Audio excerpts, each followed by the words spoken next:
अनाचरण करने वाले को परमात्मा के द्रोही कहा है, यानी विधान तोड़ रहा है। जैसे कोई चोरी करता है या कोई और अवैध कार्य करता है, उसमें आप भी सहयोग देते हैं तो दोनों दोषी होते हो, इस प्रकार। और वैसे आप कहीं जाते हो, खाना उद्देश्य है, लेकिन जो मांस मिट्टी शराब वगैरह प्रयोग करते हो उनके तो आहार भी नहीं करना चाहिए। जिस दिन कोई जैसे धार्मिक अनुष्ठान करते हैं, ये ड्रामाबाजी को 13वीं को 17वीं को की तो और लड़का हो गया तो और पंगा, तो उनमें नहीं जाना चाहिए आप जी को, बिल्कुल भूल के भी नहीं जाना चाहिए। वैसे रिश्तेदारी में आओ जाओ कोई दिक्कत नहीं, वहां रुकना पड़े रुको, अपना नित्य नियम क्रिया डेली की करते रहो, कोई दिक्कत नहीं आएगी। तो क्या बताते हैं, अब आप किसान का भी कार्य करते हो, आप दुकान का भी कार्य करते हो, मजदूर भी का भी कार्य करते हो, नौकरी भी करते हैं, तो उसके लिए परमात्मा ने ये मंत्र बता रखे, इनकी साधना करते रहिए। जो मांगे सो भड़ुआ कहिए, दर दर फिरे अज्ञानी, और योगी योग संपूर्ण जिसका जो मांग न पीवे पानी। पुणात्माओं, इस दास को सन 1994 में दीक्षा देने का आदेश मेरे पूज्य गुरुदेव जी ने किया था। उस समय ये दास सर्विस करता था जूनियर इंजीनियर सिविल की पोस्ट पे, और सत्संग पाठ करने का आदेश 1993 में दे दिया था। उस दिन से आज तक इस दास ने किसी के सामने एक नए पैसे की डिमांड नहीं की, ना किसी की पर्ची काटी, और ना ही किसी से न्यू का 10 रुपये दान करते हैं।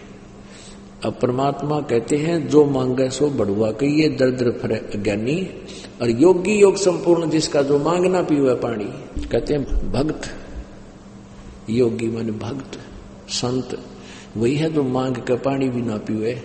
परमात्मा आगे तागे व्यवस्था रखे। आप देख रहे हो परमात्मा की कृपा से, क्योंकि आप जी को ऐसा मंत्र दिया जाता है, परमात्मा तुरंत आपको लाभ देना शुरू कर देता है।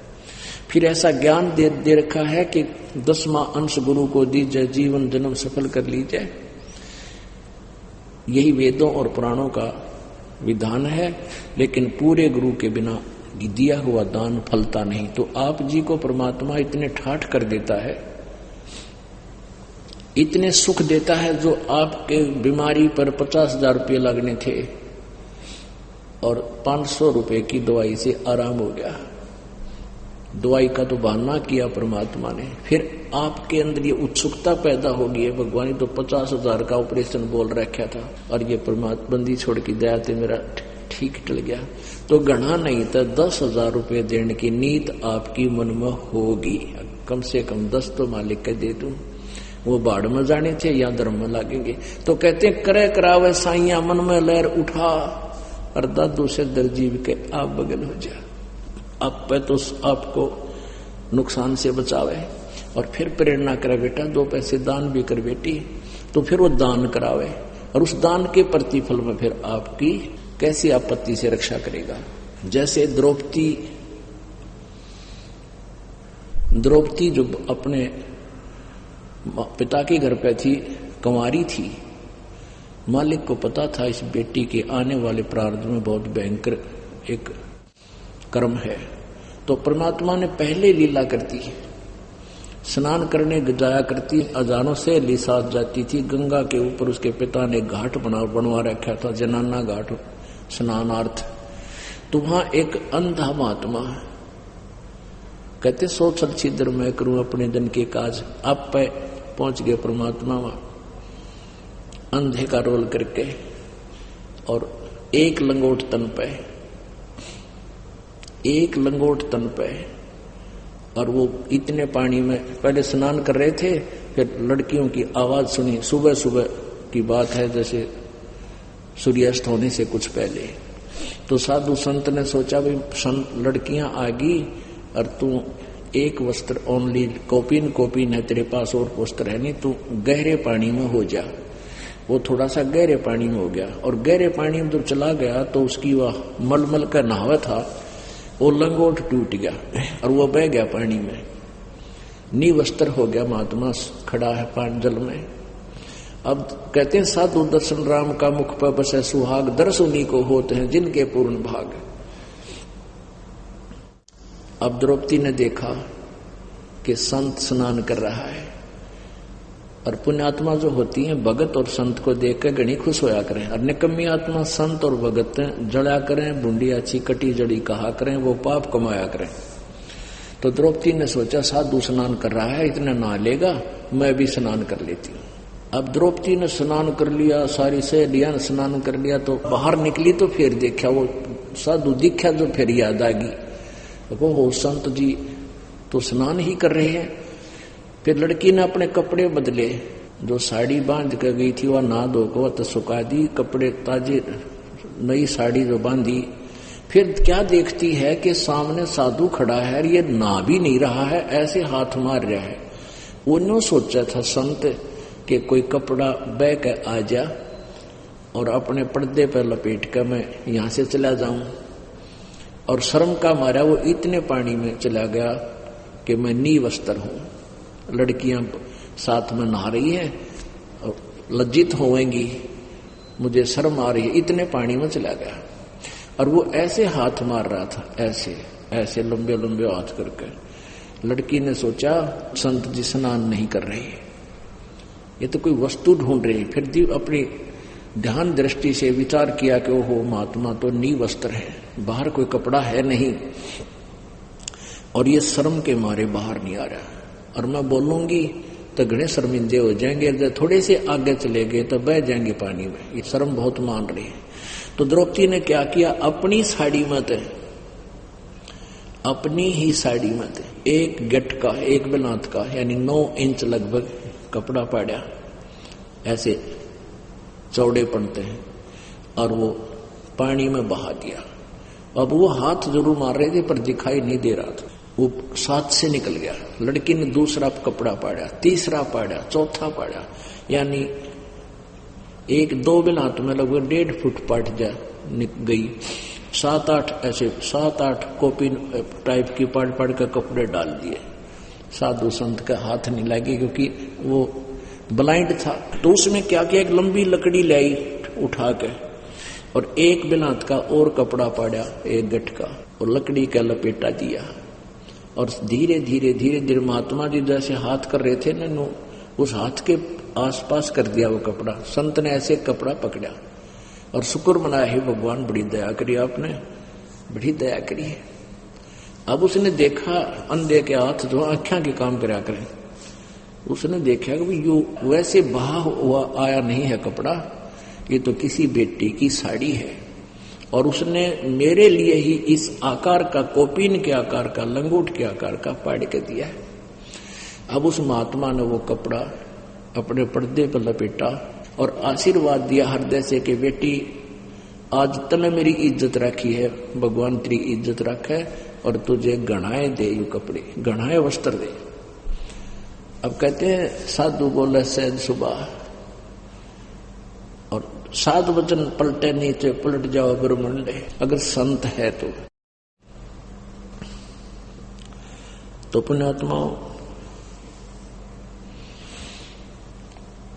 इस प्रकार वो परमात्मा अपनी व्यवस्था करवा देता है अपने बच्चों के लिए पहले से ही। तो ऐसे ही हम मालिक की शरण में जब रहेंगे तो हमारे लिए पहले ही व्यवस्था करवा देता। जैसे आपके ऊपर कोई आपत्ति आनी हो, ऐसी प्रेरणा करेगा, ये दान कर दूं, न्यू कर दूं, तो फिर उसके कारण ना जाने कित जाके के बला टालेंगे परमात्मा। जब द्रौपदी का तीर नहीं समाप्त हुआ, दुर्योधन और दुशासन उसको नंगा करने लगे, तब श्री कृष्ण जी पांडवों के धार्मिक गुरु थे। तो फिर द्रौपदी ने पूछा, जब कभी कृष्ण जी वहां आए, कि हे भगवान,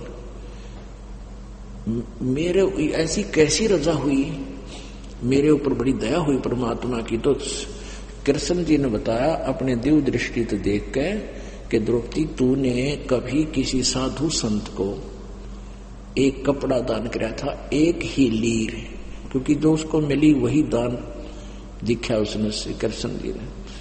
एक लीर यानी छोटा सा टुकड़ा दान दिया था, जिसके कारण आज तेरा ये ढेर लगा दिया वालिक ने। तो द्रौपदी कहती है, परमात्मा एक लीर के कारण मेरे हो गए चीर अपार, और जब मैं पहले जानती तो सर्वस देती वार। इसे महापुरुष पहले मुझे पता होता कि संत के ऐसी सेवा करने से इतना पुण्य मिलता है, ऐसे संकट टलते हैं, तो पता नहीं मैं कितना समर्पण कर देती। तो पुण्यात्माओं, ऐसे आपके ऊपर परमात्मा रजा बख्शते हैं। फिर आप से दान भी वही कराते हैं, करे करावा साइया मन में लहर उठा, और दादू से दरजीव के आप बगल हो जाओ। अब देखो पुण्य, एक विचार करने की बात है कि जैसे द्रौपदी एक राजा की लड़की थी और उसके साथ नौकरानियां भी सैकड़ों साथ गई हुई थी। अब वहां द्रौपदी ने लालच किया, कहते लोभ करे तो ऐसा करे, बैराग नाम है त्याग का 5-25 माह। अब जैसे लोभ लालच हो तो ईसा हो, क्या लालच कि उसने ये, अगर वो कहती अपनी दासी को, अपनी नौकरानी को कह देती कि भी इसको महाराज को साड़ी बहा दे, इस कपड़ा उसके लिए, तो साड़ी की साड़ी डलवा देती, क्योंकि नौकरानी को पता था कहूंगी इसके आदेश से एक साड़ी दूंगी तो 10 साड़ी देगी मुझे घर जाने पर। लेकिन द्रौपदी चुकी नहीं कि मैं दान करूंगी मुझे मिलेगा, और करेगी उसको मिलेगा, मैं क्यों किसी को मौका दूं। इतनी और भी सहेलियां थी, किससे के समझ बना यह बात, और उसने फटाफट पाड़ के डाल दिया। तो परमात्मा ये कहते हैं कि जब तुम्हें ज्ञान हो जाएगा तो अपने कर्म, अपनी क्रिया को आप पहचान जाओगे कि मैं करूंगा तो मुझे मिलेगा। अब यहां जैसे सेवा करते हो, अब तो क्योंकि काफी दिन में ये प्रवचन हो पाते हैं, इस करके एकादा बल्ला आलसी भी हो गए हैं भगत। नहीं तो यह सेवा जो है भक्त हाथ से जो करते हो, जैसे रोटी पोती बहने, सफाई करते हो, यहाँ आश्रम साफ करते हो, मैट बिछवाते हैं, किसी भी प्रकार की कोई क्रिया है तो उसको अपनी कमाई समझें, यह भक्ति मार्ग में बहुत काम आती है। अब जिसका जैसा दाव लगे, बर्तन साफ करने का टाइम लगे बर्तन साफ करे, और भी झाड़ू झप्पा जहां भी कोई सुविधा सी लगे वहीं ठाका अपना काम तुरंत लग जा। एक तो अभिमान टूटेगा, अभिमान सबसे बड़ा शत्रु है इस प्राणी का भक्ति मार्ग के अंदर।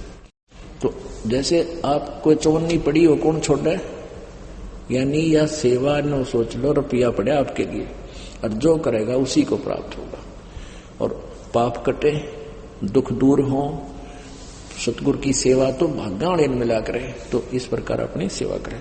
जो मांगे सो भड़ुआ कहिए, दर दर फिरे अज्ञानी, और जोगी जोग संपूर्ण, जिसका जो मांग न पीवे है पानी। कहते वो परम संत है जिसने पानी भी मांग के पीना ना पड़ा। भगत परमात्मा के बच्चे आगे खड़े रहे।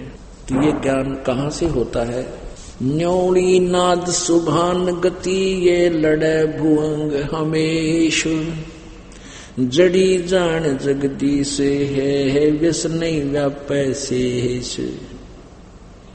अंश गवन करते नहीं, मान सरोवर छाड़, कौवा उड़ उड़ जाते हैं वो खाते मांसाहार।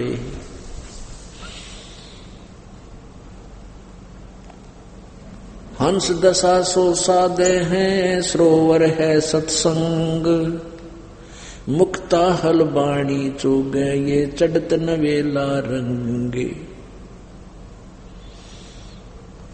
अपनात्माओं, न्योड़ी नाद सुभान गति, ये लड़े भुजंग हमेश, जड़ी जान जगदीश है विष्णु व्यापै शेष। अब परमात्मा की वो वाणी आपको समझाते हैं, दिखाते हैं, जो परमात्मा ने ज्ञान दिया हमें आकर के। न्योड़ी नाद सुभान गति, ये लड़े भुजंग हमेश, जड़ी जान जगदीश है विष्णु व्यापै शेष। अभी आपको बता रहे थे कि जो सत मंत्र जिसके पास है उसके ऊपर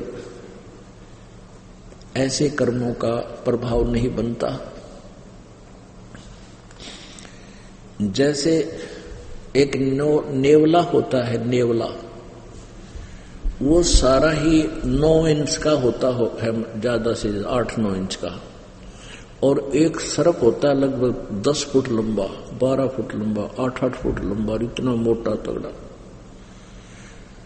आपने देखा भी होगा, सुना भी होगा कि सर्प को नेवला मार देता है। और कितना अंतर है उनकी शक्ति में।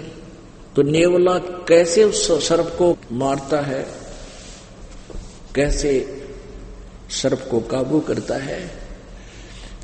अब नेवला सर्प को उस समय छेड़ता है आसपास किसी झाड़ी में।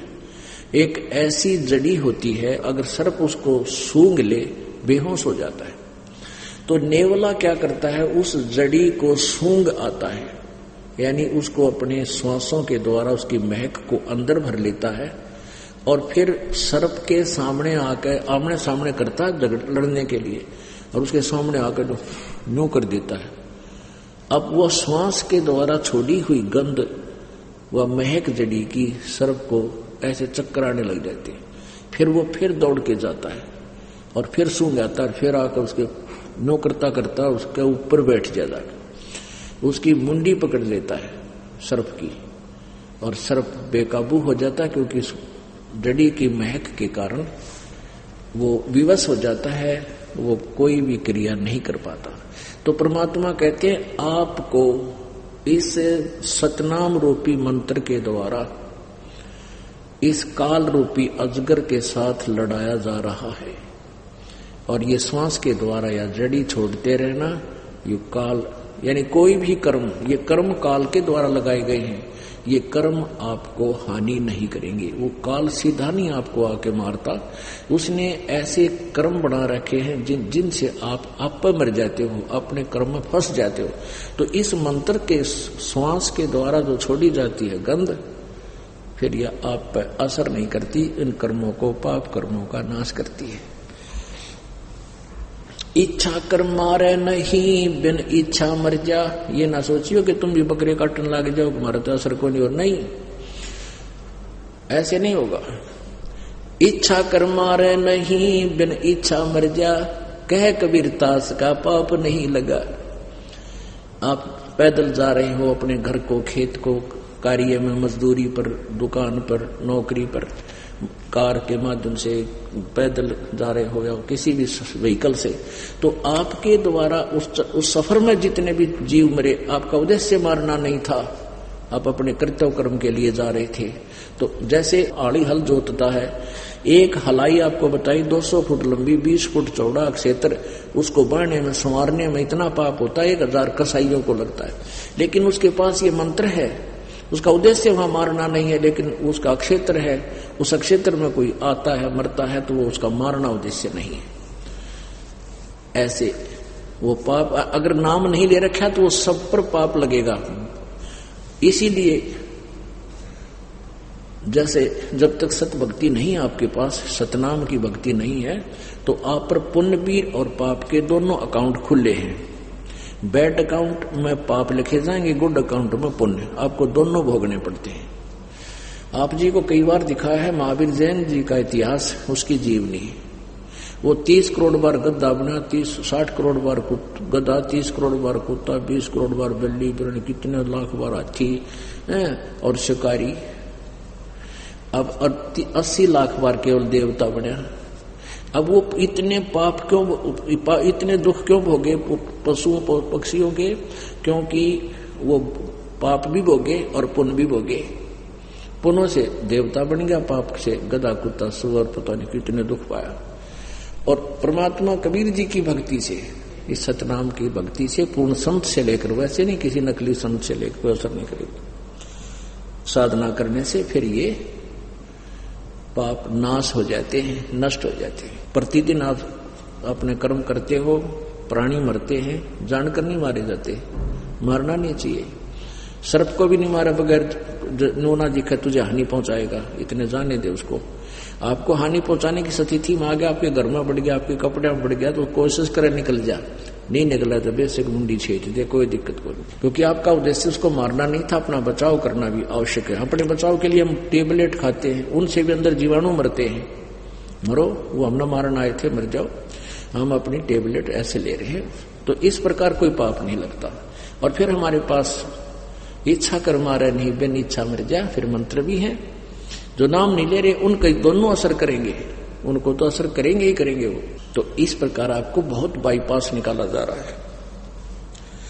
न्योड़ी नाद सुभान गति, ये लड़े भुजंग हमेशा भुवंग।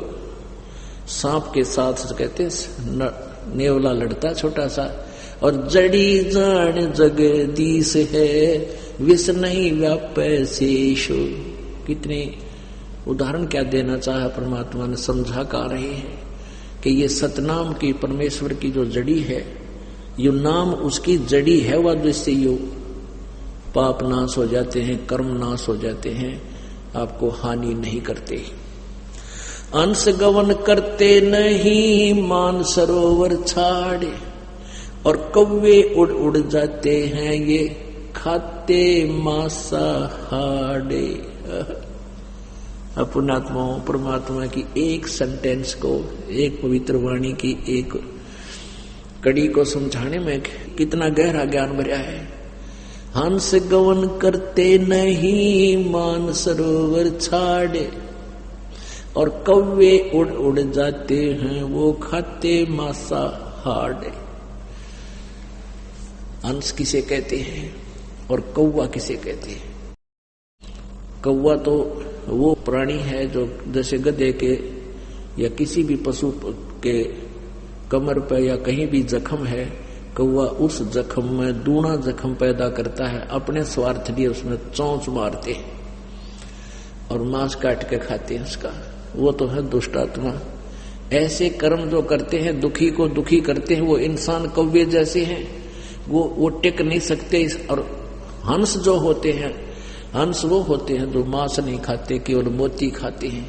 मानसरोवर के यानी बहुत अच्छे तालाब झील के ऊपर रहते हैं, वहां से मोती खाते हैं, मच्छी नहीं खाते, घोगे नहीं खाते, किसी प्रकार के और जीव हिंसा नहीं करते। तो कहते हैं हंस गवन करते नहीं, मानसरोवर छाड़े। मानसरोवर को छोड़कर यानी उस तालाब को छोड़कर जहां मोतियां मिलती है, हंस नहीं जा सकते, वो तो कौवे जाते हैं वहां से, वो टिक नहीं सकते। कैसे? हंस दशा सो साधे है, सरोवर है सत्संग, और मुक्ता हलबाणी चोगे, ये चढ़त नवेला रंग।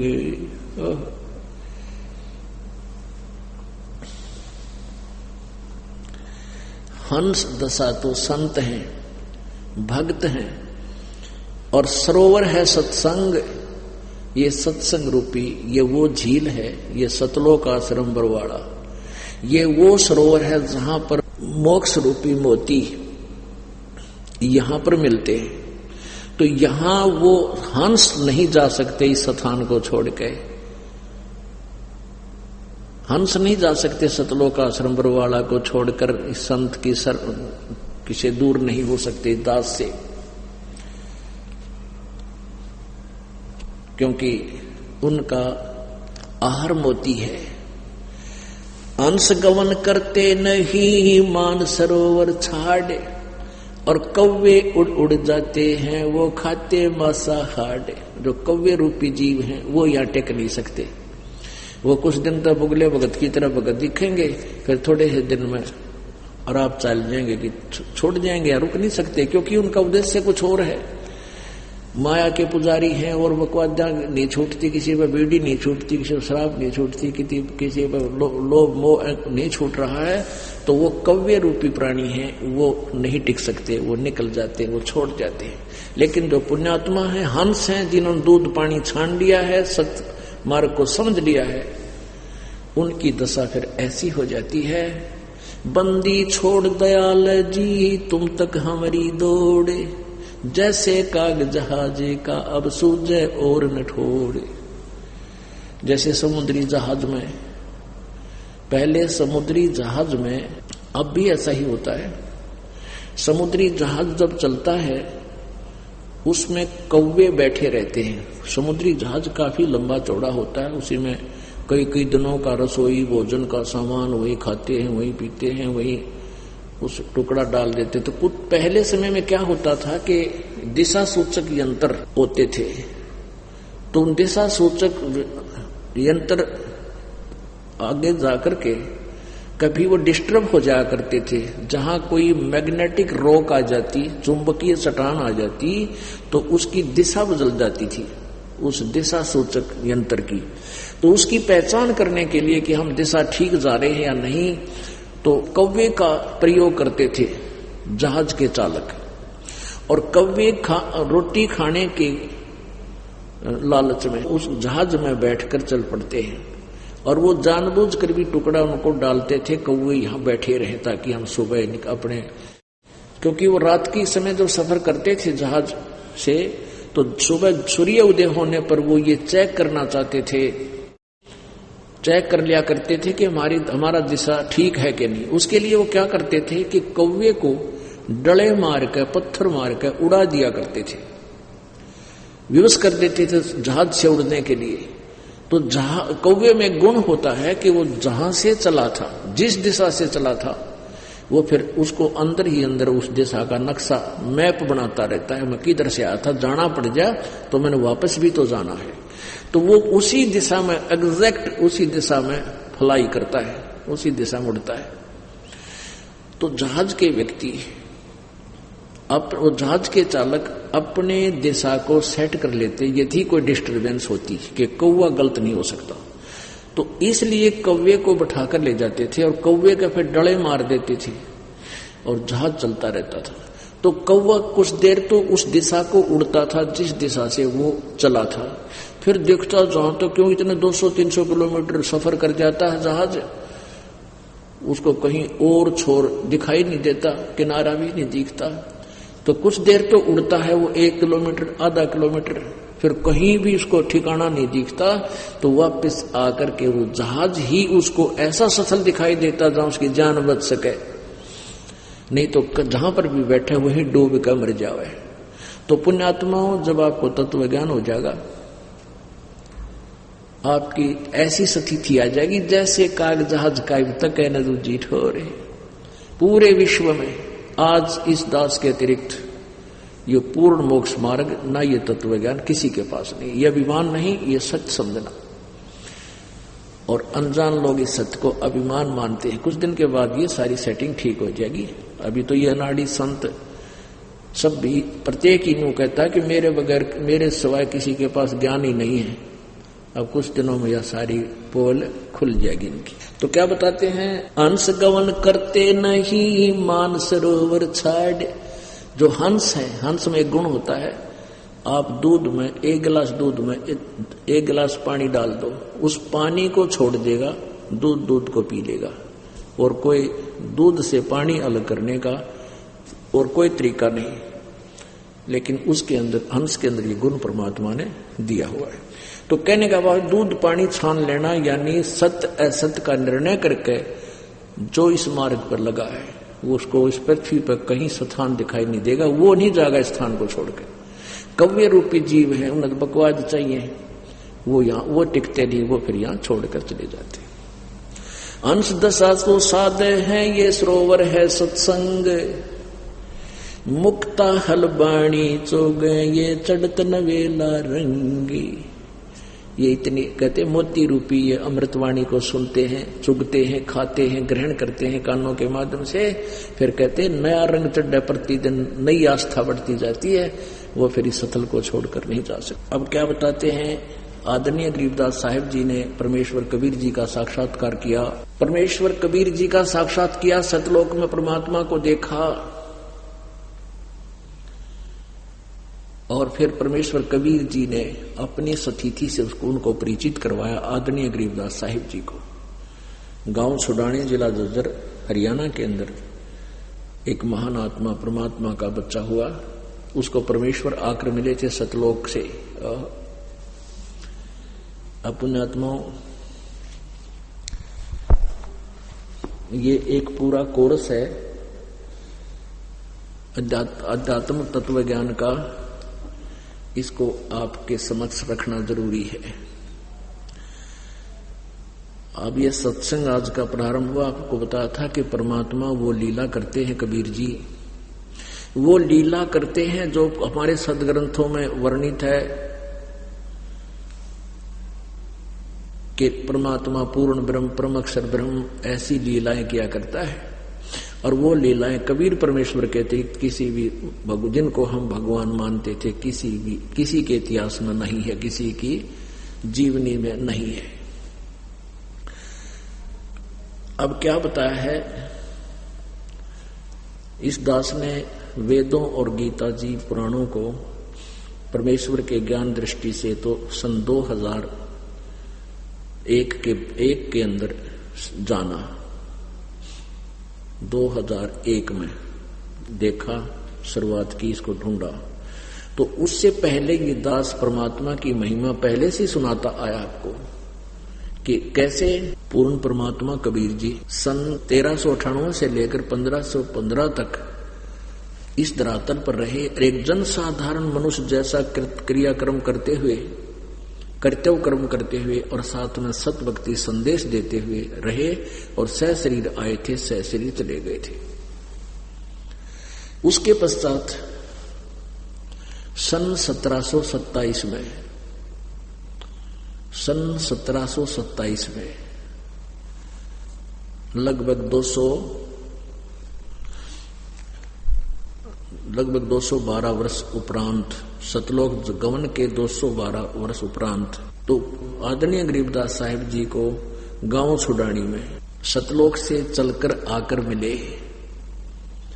सन 1727 में गरीबदास साहिब जी 10 वर्षीय बालक अपने ही खेतों में गायें चरा रहे थे और परमेश्वर कबीर जी अपने तत्व ज्ञान को सुनाने के लिए अपनी प्यारी आत्माओं को आकर मिलते हैं, जिनको वो ज्ञान दे सकते हैं, जिनके उनका विशेष लगाव होता है, उन्हीं को आकर मिलते हैं, फिर अपने यथार्थ स्थान से परिचित कराते हैं और फिर वो प्यारी आत्मा कबीर परमेश्वर की कलम तोड़ महिमा गाते और सुनाते हैं, आंखों देखा हाल बताते हैं। खेतों में सन 1727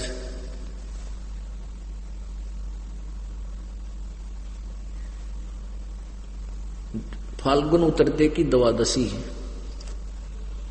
फाल्गुन सुदी द्वादशी, दिन के लगभग 10-11 बजे सभी गवाल बाल, बड़े छोटे जितने गवाले थे, पाड़ी थे, वो कोई आहार कर रहे थे।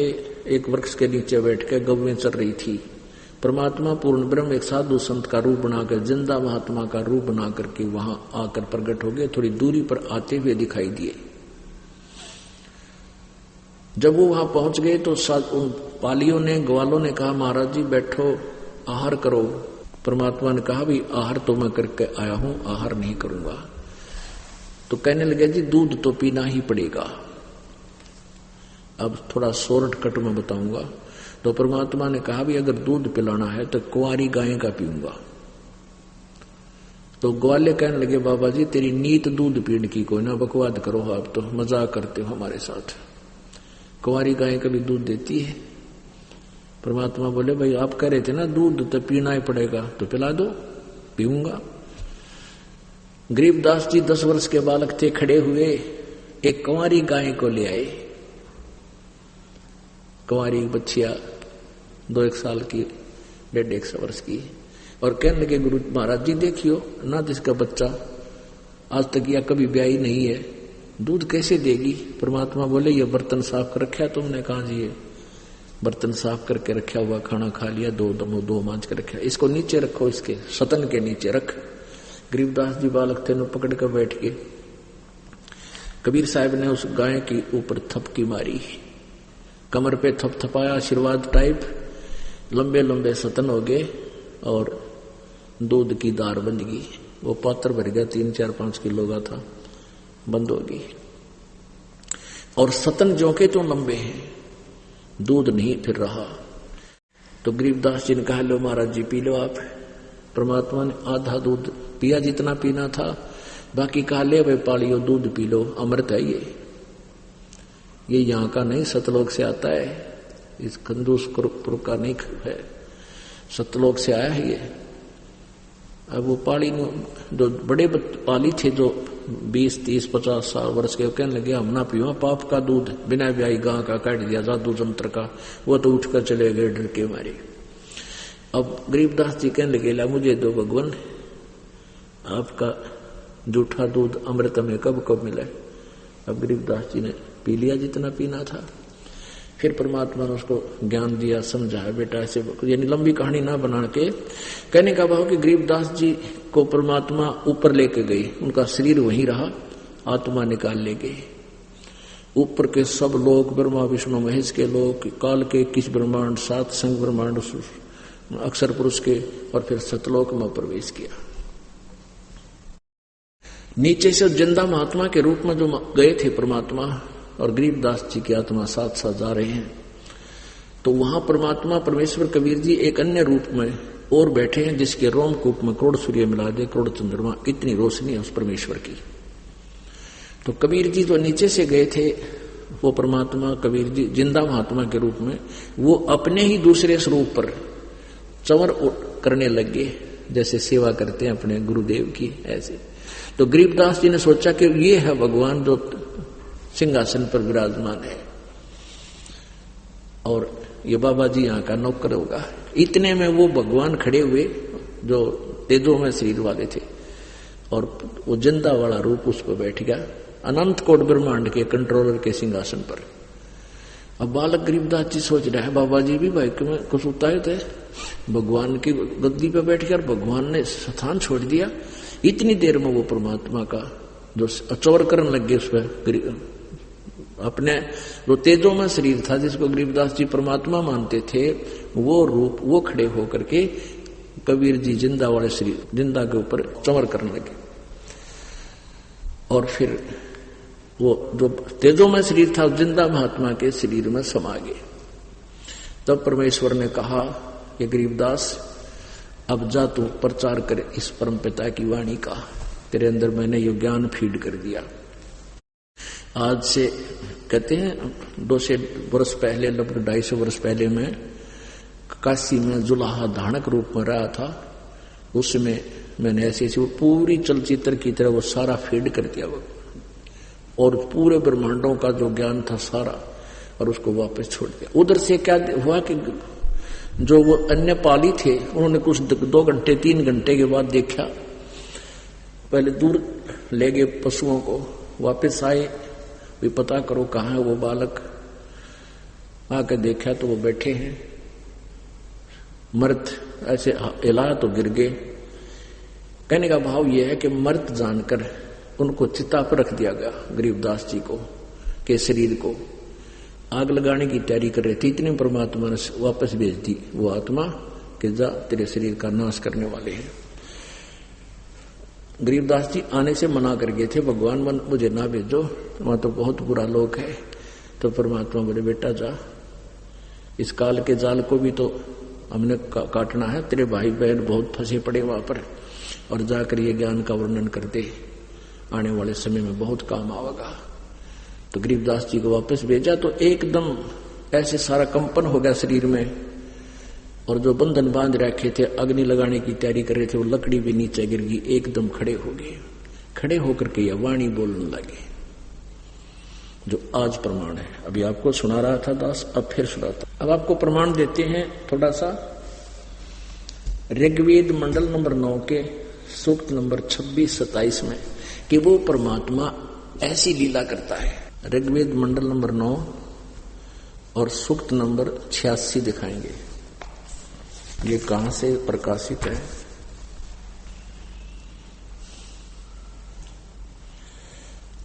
सर्वदेशी कार्य प्रतिनिधि सभा प्रकाशक हैं इसके, महर्षि सिद्धांत भवन, रामलीला मैदान, नई दिल्ली 2। ये महर्षि सिद्धांत सरस्वती कृत मुद्रक है, prince offset printers, 1510 Pataudi house, Daryaganj, Nai Delhi से। ऋग्वेद मंडल नंबर 9 और सूक्त नंबर 86 और मंत्र नंबर 26। इसमें क्या लिखा है, ये 26 नंबर मंत्र है। यज्ञ करने वाले यजमानों के लिए परमात्मा, यज्ञ करने वाले यजमानों माने भक्तों के लिए, भक्ति करने वाले, धार्मिक अनुष्ठान करने वाले भक्तों के लिए परमात्मा सब रास्तों को सुगम करता हुआ उनके विघ्नों को मर्दन करता है, उनके संकट का नाश करता है और उनको पवित्र करता हुआ और अपने रूप को सरल करता हुआ, यानी परमात्मा का वास्तविक रूप तो बहुत तेजों में है, उसको हल्का तेज पुंज का बनाकर आता है। वह कांति में परमात्मा कबीर, ये कवि शब्द का इन्होंने सर्वज्ञ कर दिया। कवि कभी भी कोई सर्वज्ञ नहीं होता। ये यहां हम इसको क्या लिखते हैं, कबीर अतो, हम लिखें यहां कबीर देव है, वो कबीर देव है, विद्युत के समान, विद्युत के समान क्रीड़ा करता हुआ, विद्युत माने बिजली के समान, यानी बिजली जैसी गति से चलकर वर्णीय पुरुषों को प्राप्त होता है। वर्णीय माने श्रेष्ठ, अच्छी आत्माओं को प्राप्त होता है, वहां से चलकर आता है अपने लोक ते। वो कहाँ रहता है, 27वें मंत्र में, ऋग्वेद मंडल नंबर 9 सूक्त नंबर 86 और मंत्र नंबर 26 आपने पढ़ा। अब 27 पढ़िए मंत्र। प्रेम, ये तो इन्होंने वस्तु के मार यहां से देखा, जो परमात्मा धूलोक के तीसरे पृष्ठ पर विराजमान है, वो वहां रहता है धूलोक में, यानी तेजो में लोक है ना, सतलोक, उसमें रहता है, वो वहां विराजमान है। हमने यहां से इतना ही लेना है। आगे देखो, ऋग्वेद मंडल नंबर 9 सूक्त नंबर 82 82, इसके मंत्र नंबर 1 में, ये मंत्र नंबर 1 में क्या कहा है कि जो सर्वोत्पादक प्रभु यानी सबका रचने वाला परमात्मा है, प्रकाश रूप है, यानी तेजो में शरीर है उस मालिक का, सद्गुणों की वृष्टि करने वाला, पापों के हरण करने वाला है, वह राजेव, राजा के समान, राजा के समान दर्शनीय है, देखने योग्य है, साकार है, और वह पृथ्वी आदि लोक लोकांतरों के चारों ओर शब्दमान हो रहा है। वह वर्णीय पुरुषों को, जो दृढ़ भक्त है, जो वर्णीय पुरुष को, एक श्रेष्ठ भक्त को, श्रेष्ठ आत्मा को, जो दृढ़ भक्त है, उसको पवित्र करता हुआ प्राप्त होता है, उसको आकर मिलता है।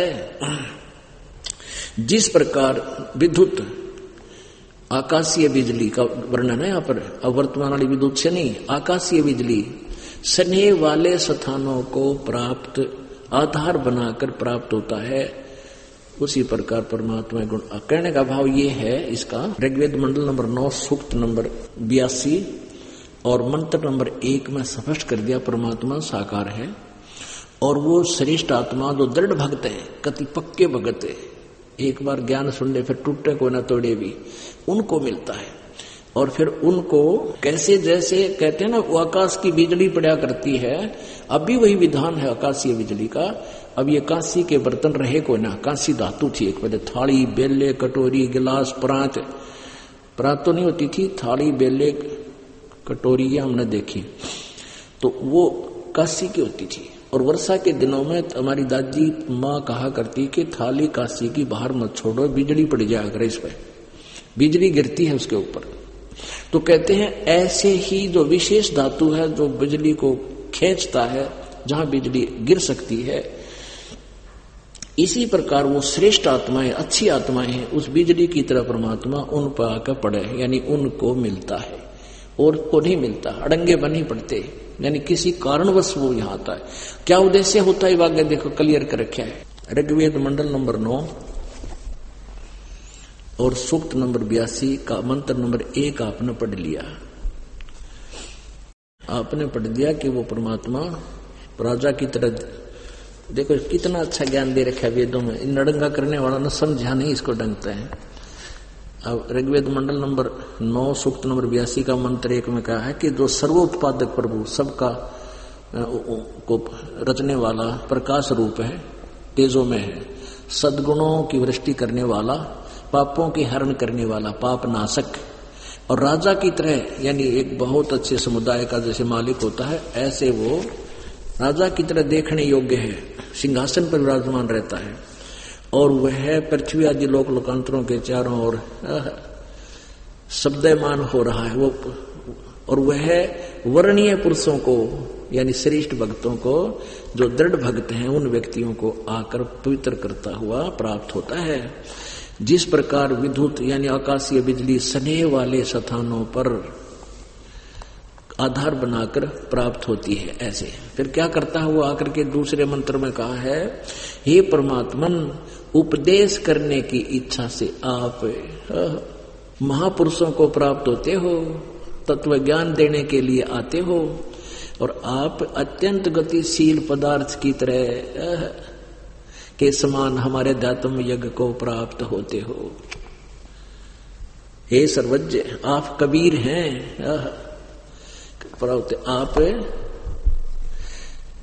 आप यह लिखा कवि, आप लिख दिया आप सर्वज्ञ हैं, हम लिखते हैं आप कबीर देव हैं, आप कबीर साहब हैं, शुद्ध स्वरूप हैं, हमारे पापों को दूर करके हे परमात्मन हमको सुख दे। अपनात्माओं इन अनुवादकर्ताओं ने अड़ंगा कर रखा है, इन कवि का सर्वज्ञ लिख दिया। कवि कोई सर्वज्ञ हो सकता है?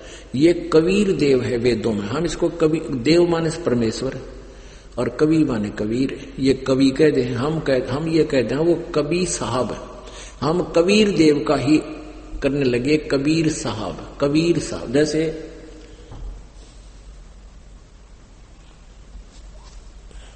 इस स्वामी दयानंद जी ने, ये देखिएगा, ये यजुर्वेद है, इन्हीं के द्वारा अनुवादित है, महर्षि दयानंद का अनुवादित है, और इसमें जहां भी अब देखो प्रकाशक सर्वदेशी कार्य प्रतिनिधि सभा 2/5 महर्षि दयानंद भवन, रामला मैदान, नई दिल्ली।